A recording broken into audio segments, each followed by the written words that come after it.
So we're going to touch on a couple subjects today. And for starters, so my goal was to have somebody from one of the station properties on and kind of touch on that. That was the goal for this week. And there's been a lot of breaking news over at the station casinos. So this is part of what's probably, you know, in the future to come. And a little scary, actually. So he was unable to join us. And from some other folks that I know received some letters, they did actually a pretty large layoff, and kind of, I put a couple of articles in the chat. So remember, you guys, that the chat is going to be your go-to place. We're going to put articles there. Any questions that you guys have there, hi Angie, please direct them to the chat. Keeping everybody on mute unless our panel is speaking, just to try and have no background noise. But I post articles in there. Heartbreaking. The station casinos, like most of the casinos that have more than one property, are opening slowly. So, and as of right now, the Palms Casino is one of the ones not opening. I thought that was pretty sad. That was a new baby born here, and it's not opening right away. I don't know if it's going to be closed forever. I don't know that they addressed it that directly, but they did state that it's not open right away. So that affected some of the people that I was going to have on the show today, unfortunately. So I just wanted to pass that information on, and that's why I have that person here today. But let's get into what we've been talking about on every segment, which is Governor Sisolak and what are we doing in our lovely Las Vegas, Nevada, Clark County, the state of Nevada. So we'll talk a little bit on that. I know on some of the stuff that I saw, May 1st allowed the parks to open. So if you're a tennis player, you can get back out there and hit some balls and get some activity. I know there's been a lot of inactivity happening. Mr. Taylor, do you know any of the changes that are happening with Governor Sisolak that went into effect on May 1st, or have we heard anything since then? Well, I know the golf courses are open, so that made me extremely happy. We don't have to travel to Phoenix and Mesquite and St. George anymore. We can play golf, you know, right here. It looks like the target area, and everybody saw him speak, it looks like our target is May 15th, right? That non-essential businesses are still going to be open with restrictions, and then he's going to start allowing restaurants and nail salons and the non-essential stuff to start opening up in stages, but with many restrictions. You know, having maybe in a 500 square foot area, only having 10 people in there instead of 30 or 40. People still wearing masks, keeping their distances. I think that we're going to see this throughout the rest of the month, and then more restrictions are going to be lifted probably June 1st. But regardless of what's being done or not, I can see that there's a feeling in the air with people when you talk to them, and as I'm driving around, that enough's that we're ready. Everybody's ready to get out there, get back to work, go to dinner, do what we have to do. What I'm hoping is that he lifts these restrictions sooner than later, but put some rules in place and be more, just be better at taking people's temperatures when they walk into a restaurant or a grocery store or a social gathering. If you're older, stay at home. If you don't need to leave and you're in a nursing home, or if you're elderly, just stay at home right now. You don't need to be out. If you got a cold, or if you're not sure, stay at home. I think that we can all do better that way, but yet let's open and let's get back to normal as fast as possible. Because I don't know what you guys think, but I know, talking to a lot of you besides this Zoom, I mean, you're all ready to get this thing back 100%, right? Yeah, I definitely feel the antsiness out there for people that want to get back out there, but want to do it safely. I mean, the reality is that the folks who are contaminated and have no symptoms, nobody can avoid that. That can happen the day that you decide that you need to go to the supermarket if you're not being careful. So the risk is not gone. We all know that 100%, but also I think that a lot of people are scared to lose their just their lifestyle, just stay afloat at this point is a challenge. So if we don't open up, I know that the stress is really high with that, and people just want to get out of the house too. So I think that the start with the parks and the golf, I'm not a golfer yet, I'm thinking about taking it up, but tennis is great, and getting outdoors a little more, still using our precautions. So that's good to know. I think that well, we should know more, hopefully. I know he's been saying that on May 15th or before. So far, the before doesn't seem to be happening. So hopefully we'll have more information here on the 15th. That'll be more clear. And Carl, talked about it last week, and I think we're still on plan, Carl, as far as, have you heard any changes on the casinos opening up on the 15th? And, can you tell me the few that are still slated to open up? So supposedly June 1st is the big date. Now they're taking reservations for Memorial Day, a few of them, but MGM and Caesars, from what I'm understanding, are going to go with June 1st. They're going to go more cautious as they're still developing everything and they're still creating that plan. And so they don't want to rush it. And they also don't want the social shame that comes with, Californians coming across the border to come play for the weekend and then head back if they were to be contaminated here.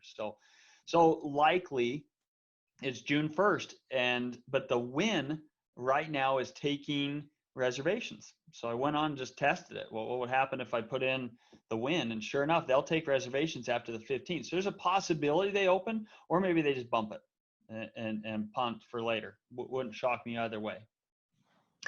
Well, I'll tell you, with the guest that I was going to have on, I think he was surprised with the information, but the plan was to move forward and open, and everything, like we've been talking about, just changes so quickly that we don't know. Yes, this could be plan A right now, but it could flip on a dime. So we definitely have to keep up with what's happening in the news and see how we venture these phases, that are how the city is going to reopen. So anyway, I'd like to get, I'm going to get into a little bit of our agenda more. So we're going to talk a little bit about how investors can help us in this market.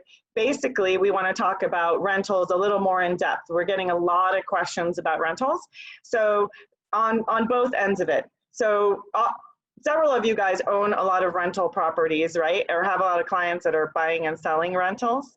And what's your opinion? I'm going to start with Carl. Carl, what's your opinion right now with the rental market? How do you see, are you buying any? What do they look like? How do you see this for the ongoing future? I know when we started our real estate investor forum, that was a topic that we always touched on, like in a down market, you get into rentals, so on and so forth. And like, I know we would have never imagined this. So here we are. Now, yeah, you can shine on your rental knowledge here. Well, I love rental properties more than I love flipping. My goal is I'm very, very goal oriented, and I've got goals monthly and annual. And so I need to get to success. For me is a number of rentals. I know that number, but I don't know if you share it, but so I have been buying rentals outside of Las Vegas. And the main reason I've been buying, we're talking 2020. The main reason I've been buying rentals outside of Vegas is the numbers just didn't add up locally for me to be happy with them. They kind of have to fit into a formula, and I have to love the area. And I love Vegas, and I love Vegas long term, but I wasn't getting enough rent to justify what I'd have to pay for the property. Now, in my opinion, so I have now taken down 2 rentals in April in Vegas. Okay. And I believe that rental season's here, and by fall, it'll really feel like rental season, meaning the numbers are going to start to add up. And we just bought one we put it under contract this week, and I've been staring at it, and I'm going to transition that one over to make it a rental also. So let me give that one as an example, because I think examples tell more than me sharing stories. All right, so this one's on Los Feliz. This is like Sunrise Mountain. It's a townhome community. Los Feliz is like Hollywood, and it's not quite the Lake Mead. Hollywood Bonanza-ish kind of an area, and it's a gated townhome community. Okay, it's 1,300 square feet and 3-bedroom, 2-bath, 2-car garage. And so, but your townhome, you're attached on one side, and in that community, I can get about $1,200 in rent for that house. I was able to. This is an off-market deal. The person called my advertising. And she had to get transferred. And so she is being odd that the military would transfer someone this, pandemic. But anyway, she gets transferred. And so she's transferring to Texas. And so she went down there, found a home, and just wanted an easy transaction. So I'm buying that at $102,500. And being upfront, her dogs destroyed the flooring. All flooring in the house has to go. And it was kind of, didn't want to show it type thing. And so I'm going to be buying that. I'll be all in at about $115,000 getting it into rental condition, but I can rent it again for, $1,150 is a lock and $1,200 is my likely, and then I'll have property management. I've got $184 a month HOA. You deduct everything out and that 1% rule. So I'm getting net about minus the HOA, it's about 1% rent versus what I'm paying for it. And I'll do that all day. And it was built in 01, so it's pretty new, right? It's a nice complex. The HOA gives me, the security of the roof is covered in it, and it's a nice community, brick exterior and stucco. It has a good feel and look to it, and so I can do that all day. So that's an example of one of my rentals that I can do. And you said that was in our local market, right? Yeah, that's here in Vegas. Sunrise Mountain, area. And up high on Sunrise, I think it's a great area, and I think that that's a deal that if I could have 10 of those tomorrow, I'd take them all day. I love that property. Pay that down. So here's the other thing. And I think, Aaron, when you share one, I think we do the same. So how do I finance it? Okay. Now, how I finance it today is different than how I finance it 2-3 months ago, because I'm going to tell you rates, and some of them are going to shock you a little bit, but I have to pay different numbers today than I did then. So I put it in 2 phases. First, I credit line it, but you could go get a hard money loan. For me, a credit line is like a hard money loan. And so I'm going to go buy it at basically, for me, it'd be about 1 and 8, 1 point, and then I pay 8% annual. Okay. Then I'm going to transition it, and I've only got 6 months on that loan. So I buy it, I do a quick remodel, I get it rented out, and then I need to transition into the temporary money. I need to transition to a long-term loan. This is normally where I'd go to someone like Dustin, or I'd go to one of the other big companies out there does lending product for rentals, rental rates, and I'd lump a bunch of it, and I'd do it, and I'd put it into a long-term rental. And now what I'm doing is there's 3 companies that offer the same product, and it's a 2 and 9 product. And people will be like, it's not great, but I pay 2 points and I'm 9% interest only, and that gives me 2 years. And at the end of that, so I have 2 years to refinance that. And if I were to refinance it, maybe I'd get a 3.75, 4.5, 5% type rate if I'm patient. And I wait till the secondary market gets a little healthier, and then I've got plenty of time. And you'll think, well, what happens in 2 years if I can't? I'll just re-up it. 2% more, buys it again. So interest rate went up 1 full percentage point in a month, you're saying, right? On that scenario. Hard money, but at the end of the day, a 9% interest only is doable. So my payment on a scenario like that is right around, just shy of $900, right around $900. But I'm renting it for $1,200. I pay the taxes, insurance, HOA, and I'm at a break even. I probably have about $100 a month in cash flow. But keep in mind that I'm buying it, and then in the long run, I'm going to refinance it, and I'm going to go from $100 a month in cash flow to $350 to $400 a month in cash flow. So you know what I mean? It's a temporary thing, but I feel like it's fairly safe, and I've got enough money in reserves on the sidelines that it's not I'm not playing the market. It's not scary, and I'm buying it deep enough that if it were to come down 7%, 8%, 10%, I'd still be okay. I'd be all right.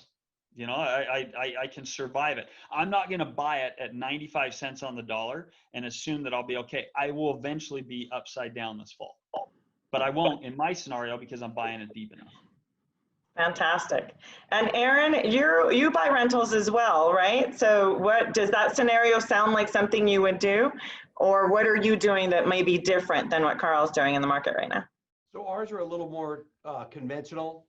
I have two, one condo and one townhouse that I have in escrow right now that I'm buying, closing, just to add to my rentals. Got them at a great scenario. You know, we like to try to pay cash for them if we can, which I know sometimes isn't the smartest because we tie up a lot of our money, but I got them at great prices. So the cap rates are great.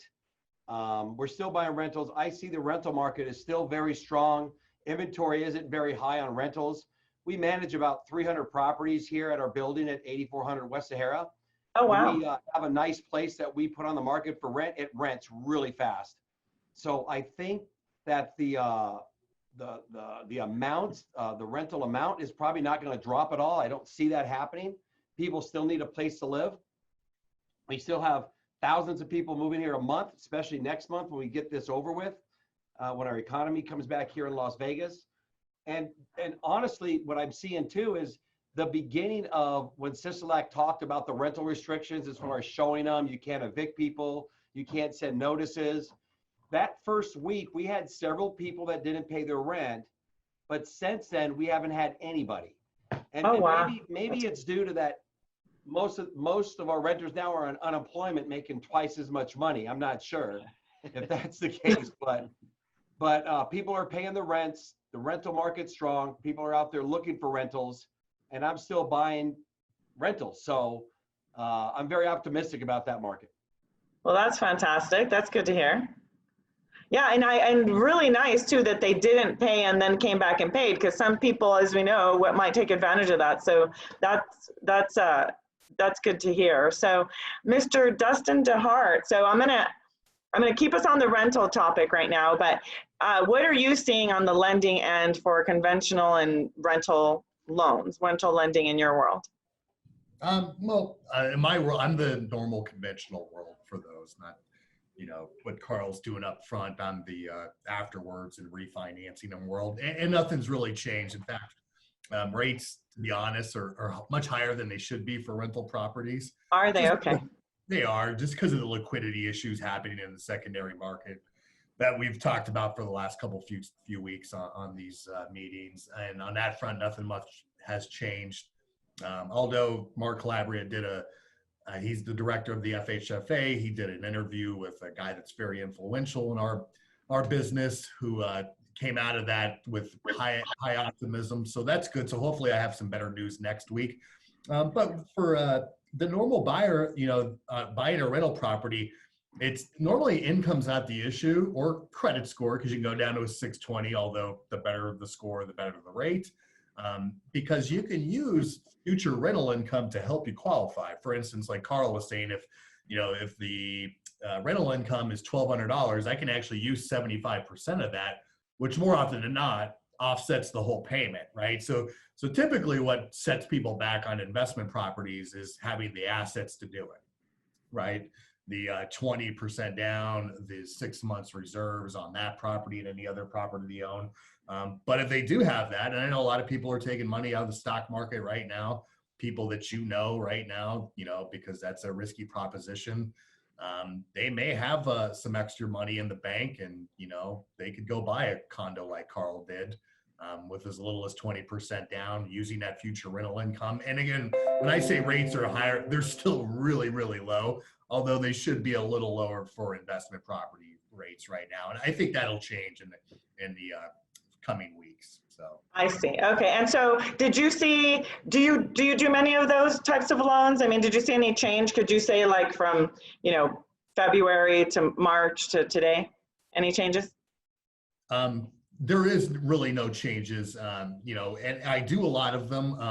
You know, what we do a lot too is we get people that will go and with Aaron and they'll just pay cash just because it's easier, right?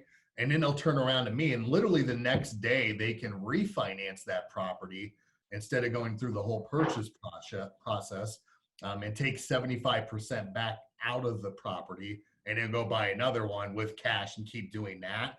Nice. up to 10 times. And so we do a lot of those, but yeah, like no guideline changes or anything dramatic with rental properties on our end. Just kind of the status quo, and And I'm sorry, you said up to 3 times? they can have up to 10 financed properties with Fannie. Oh, fantastic. Okay, good. Well, that's good to know. Okay. Times and keep on going. And believe I have people that do it, and they shuffle stuff around, and all right, I got 2 more. And literally, there's one real estate agent it seems like we do a loan for him every month. He's selling one, buying another one, and doing that, and just leverages his money, and it's crazy. So there's some unique strategies out there for sure. Nice. Okay, good deal. So Carl talked a little bit about a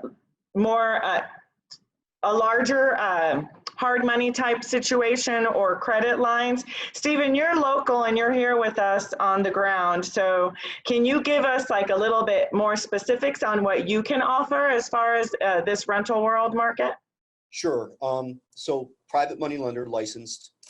So I'm not doing or getting what Carl's getting. Our rates are double digit. And we understand that obviously because they're a large lender, and we may have somebody come on to give some scenarios, but you're here on the ground and can also do unique things on your end. So yeah, actually just picked one up today. So we just closed one with you. It's a rental property. Obviously, it's going to need some repairs. We're loaning 80% of the purchase price. So we do have a little bit higher loan to value. Our rates are double digit. In this case, it's going to be 13%. It's a short-term loan. We're looking at investors that are, they have the money, they get in, they're looking to do the deal in less than 6 months. And then by then they're already refinancing with Dustin, or it's going on the market to another investor that's going to keep it as a rental. And by short term, what's your term? So, I mean, we have a minimum of 3 months guaranteed to our investors, but we write a 6-month loan. So that's our usual deal. I'll do a 1-year loan. If I have an investor that knows for a fact they want to get into this property and keep it for a couple years, we'll go up to 2 years for a loan. I don't have any loans on the books that are 2 years. But, we can write them that way. They typically will find a way to refinance or sell the property in a shorter period of time. Okay.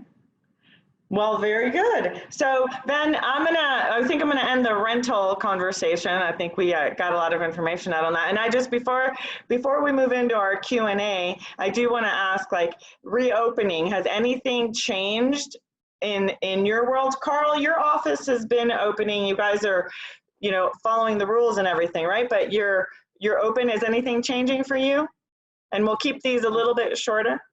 Yeah, not really. I mean, so I own a couple construction companies, and so I was able to work because of that. And so we're still buying. So we're buying. Someone has a tenant. I know if you're a real estate agent and you go out to list a property and the seller says, well, we can't really get in. There's a tenant involved. But, it's hard. It's going to be really complicated showing it. I'll buy that sight unseen. If they want a cash offer, keep in mind that if they want a cash offer, I'm not a realtor, so you're representing me. I'm just saying I'll pay this, and then you go back and negotiate with them. If it works for them, great, let's do the deal. If it doesn't work, that's fine. I mean, there's no pressure. I don't need to meet the people directly, just need to know the address. So you can, as an agent, you can represent me if you've got a seller that is just stuck in a rental property, and it might be really hard to show that rental property for a while.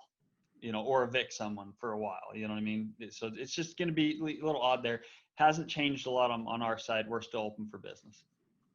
Fantastic. Okay. And like you were mentioning, that's kind of the flip side of it. So we talked a little bit about what you guys were doing, what your scenario on a personal level for your clients is on rentals, but there are maybe a lot of people, which is what we're seeing, a lot of people that are absentee owners and maybe have a second property or have investment properties that they actually want to get rid of right now. So glad to hear that you're still buying on that end as well, so you can help some of the agents out that are on our call, and if they have a property and maybe need to find someone. And Aaron, or is that something that interests you at all? Oh, hold on, we got you muted. There we go. There we go. Yeah, absolutely. And then something I was just noticing too, we only have about 2,600 rentals in the MLS available, single family, condos, townhouses, patio homes, everything in the whole valley. And with a third of those only being available the last 15 days and more than half being available 30 days or less. So the rental market's strong. People are still renting them, and that's not very many rentals to have with a population of, 2.3, 2.4 million, considering more people are renting than buying, right? There's a lot more renters out there, especially on the east side and everywhere else. So, in general, the rental market is really strong. And I forecast that when this is over here in the next month or two, that investors will come back in full force. I really do. Yeah, I've felt that way as well. So I'm with you on that. I think that is most of the questions that I wanted to address. I do want to touch base on our company and what we're doing as far as openings. We did, I actually got a call last night, so changes are happening every moment, but I got a call last night that one of the other local, they're not local, they're a national brand, actually laid off some escrow officers, so that's never fun to hear, right? But we may have the opportunity to pick up some good escrow officers from another company that unfortunately had to lay off some people. But that was a change, because a lot of people laid off early. So apparently some other companies are laying off a little later. We are looking, right now, we are looking at the plans of each one of our offices to kind of bring people back slowly. Everybody kind of gave their opinion. We're like a family here at Ticor, so everybody gave their opinion, how they were feeling. I think it's really important to my management team for everybody to be comfortable and feel safe.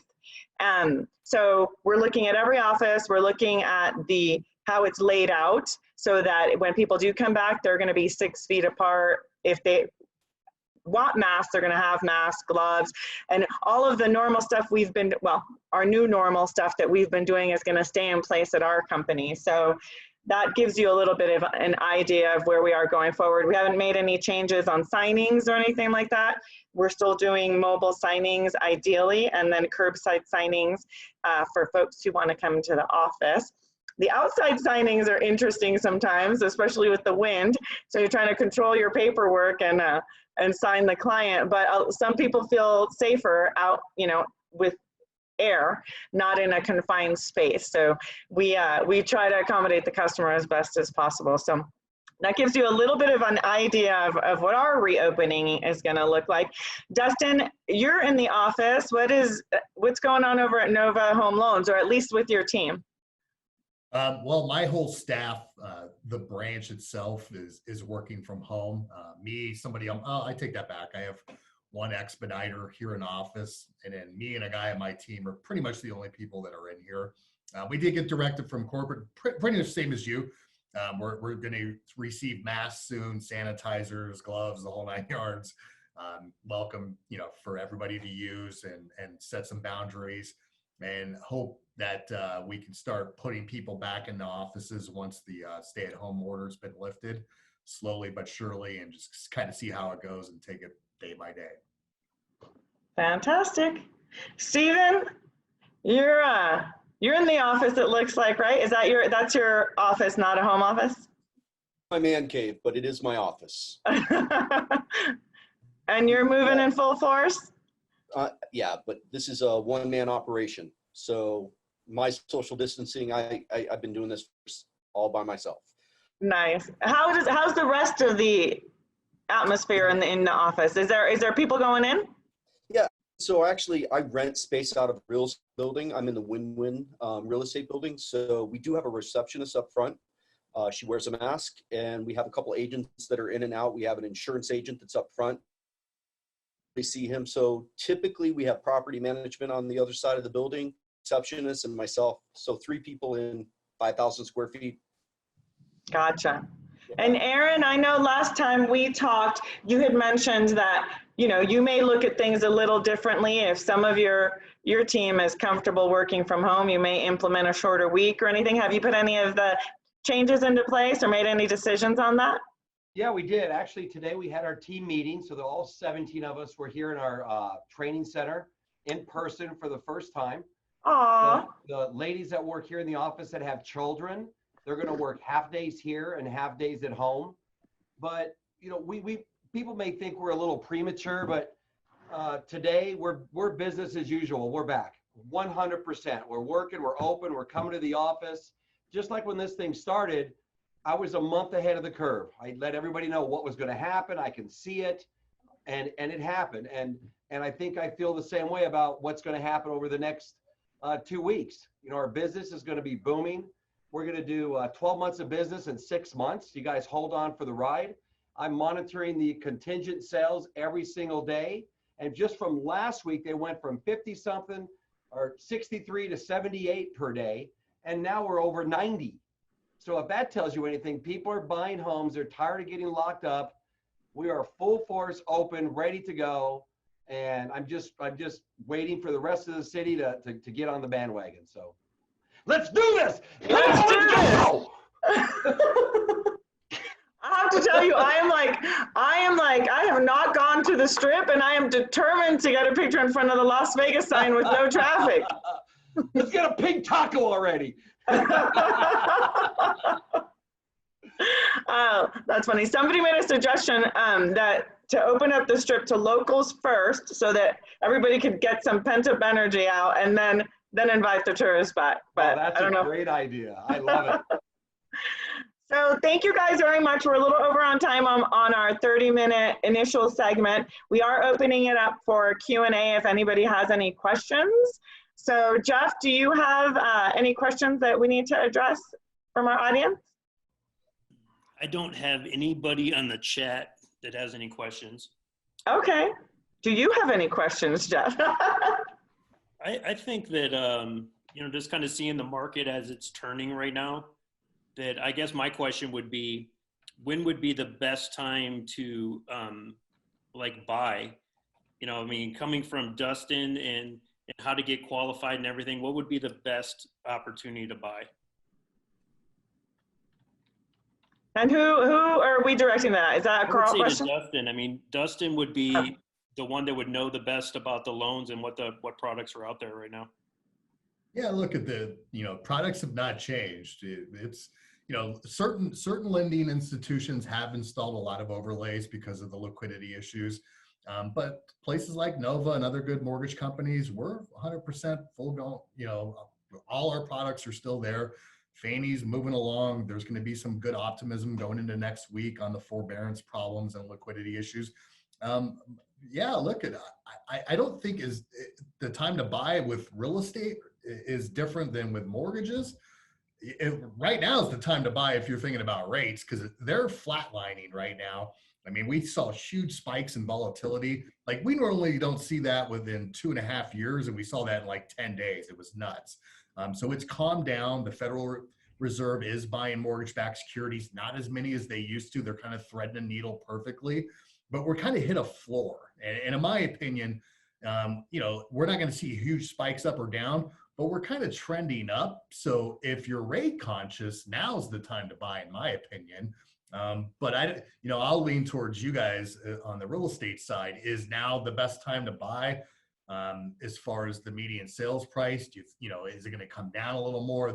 I guess that's different than mortgages. But if you're rate conscious, I think exactly right now is a perfect entry point. I don't think rates are going to go way up, but they're kind of trending up and inching up a little bit each week. And I don't see that changing anytime soon. We don't follow the normal macroeconomics anymore. It's more COVID related things that are kind of pushing rates one way or the other. So actually, Dustin, I have a question for you regarding, so I know people are able to pull money out of their 401ks right now, and they're not going to have a tax consequence. Yeah, good point. You know what? I'm glad you brought that up. Something that Aaron and I need to mention on our radio show more often. Yeah, like, look, I follow the stock market really religiously as well. It's kind of head scratching why that's going way up right now, but that's a roller coaster. If you don't have a stomach for that, and you can pull your money out of your 401k and go invest it with Carl or Aaron or some other real estate agent, if you're whoever's on this call right now, That's a great move, I think. Just like Carl said, if you can just, if when the cap rates start coming down, which it sounds like they are, and you can find that good property with a great interest rate right now, I mean, it's a perfect opportunity for some safe money, in my opinion. Carl, do you have any input on that? Yeah, I think so. I think the deals are there now. However, this summer, this fall, this winter, it's going to be easier to find the deals. Okay. Yeah. So, but I think the deals exist right now that make sense. I think you just need to be disciplined, not jump on the first deal. You just need to make sure that you've got a good sense on it and get the right training and be with the right experts or whatever. But biggest advice I would give is figure out your exit strategy, meaning your long-term solution, your long-term loan, understand that, and then go understand the basic principles and run with it. But there's deals today that you could lock up today. I just think those deals are going to be much more plentiful and easier, lower hanging fruit in the fall and winter. Well, but then investors will probably be back buying as well, right? So you're going to have more competition? True. Possibly, anyway. I need to check the stat, but I was told Open Door is buying again, but maybe not in our market, maybe in other markets. So Arizona with Carolina, from what I hear. Okay. And thank you, on Dustin. a very limited basis, limited basis. As in, I'm going to outbuy Open Door in their 3 markets this month. So that they're not really buying. If they were going to short your property before, they're really going to do it now. I look forward to taking Open Doors inventory coming up. So that'll be good. I'm hoping this winter, they've already been in negotiations with HomeVestors. They've already gone to our corporate office and discussed bailing on inventory. Yeah. So so these are all going on. So I look forward to owning some of their inventory. Nice. Well, that's good to hear, right? I mean, I'm sure they'll have some other method that they're going to put into place. But I was surprised to hear that because I don't get the logic completely. And I think they're the only one of the big zoo that is doing it, from my understanding, unless you guys know differently. Yeah, it's just them right now, but extremely limited basis.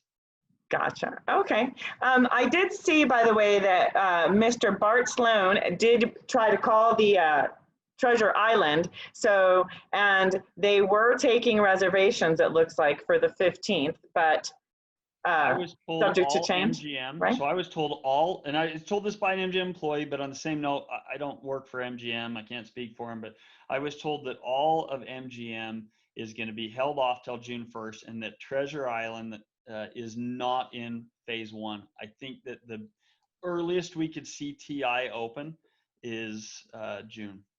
I'm sorry, the end of June, beginning of July. And that would be best case scenario for them. It's likely not going to happen before then. Well, so, and I think we talked about that a little bit. So they said subject to change, which, can be the case, but it's probably, would it make any sense to take a reservation and then just cancel it knowing you're going to open the 1st? Or you think there's some strategy there?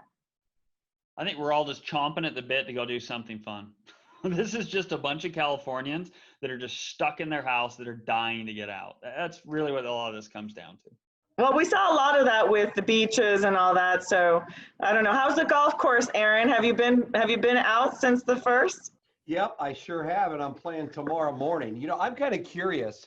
If I have the taco guy come to my office, like let's say, I don't know, next week sometime, I wonder, just free tacos, and of course I have many tequila bottles here, as you can tell.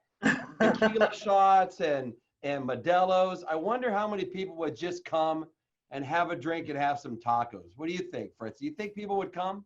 I do, actually. I think a lot of people would come.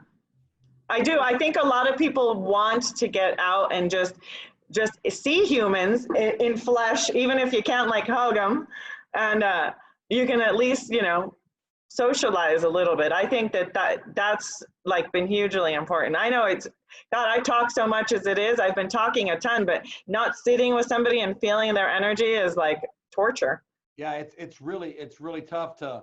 So when I did my Zoom yesterday for a couple hours, my Zoom training, what's tough about doing it is, well, I'm doing it by myself, so I'm talking the entire time. There's nobody in front of me I can feel or asking questions, and it's a lot tougher to do a Zoom training than it is in person, for me anyways. A lot tougher. I completely agree with you, totally. And I mean, I'm adjusting every day. I'm learning something new every day on these lovely Zoom calls.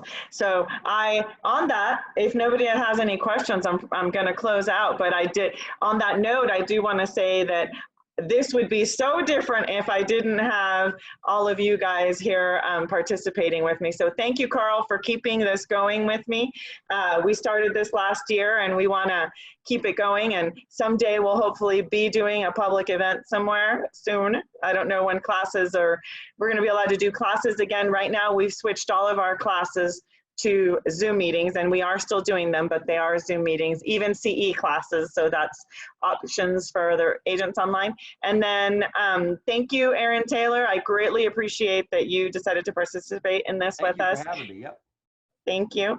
Thank you, Dustin. Always so much helpful information, and lending is changing so much, so you always keep us in tune as to what's happening. Thank you, Mr. Sinko, for letting us know our options on hard money, and you're down here on the ground with us as well. So thank you, Jeff Belknap, for moderating our lovely chat.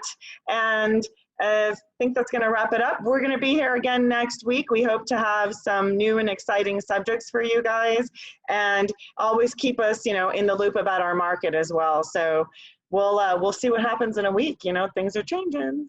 Thank you very much for being here, and we'll see you next Wednesday at 10 a.m. Carl, email me those properties. Bye, Fritzi. Bye, Thanks. Jeff. Bye. Steven. Bye, Dustin. Bye, Pab. Bye, John. Bye. Thanks for being here.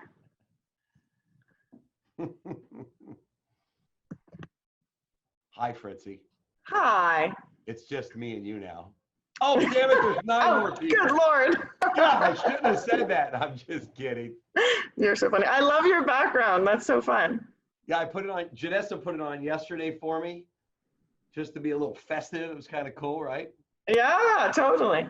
Yeah, I need to do better with my virtual backgrounds, but I feel like I look funky, so. No, you're doing great, actually. This is awesome. And you got the Ticor behind it. You know what we should do? I was telling my staff today, like I want to do another seminar, and I'm probably thinking August would be a good month. Oh, good. So we should, maybe you and Carl and Dustin, we could all do it together. For sure. I love doing those. So I was telling Jody yesterday about that, about wanting to put something together. Good connection. I'm sorry. With NARAP, right? Get all NARAP in there, and get ARIA, and just get everybody together. And I'm not bashful about getting in front of people and talking. So. No. Who, you? No, just kidding. No, I think that would be great. We'll talk about it then a little further, and I think August seems like a safe time frame. Yeah, for hopefully. Sure. So, anywho, muchas gracias. Gracias. Bye. I'll talk to you later. Bye.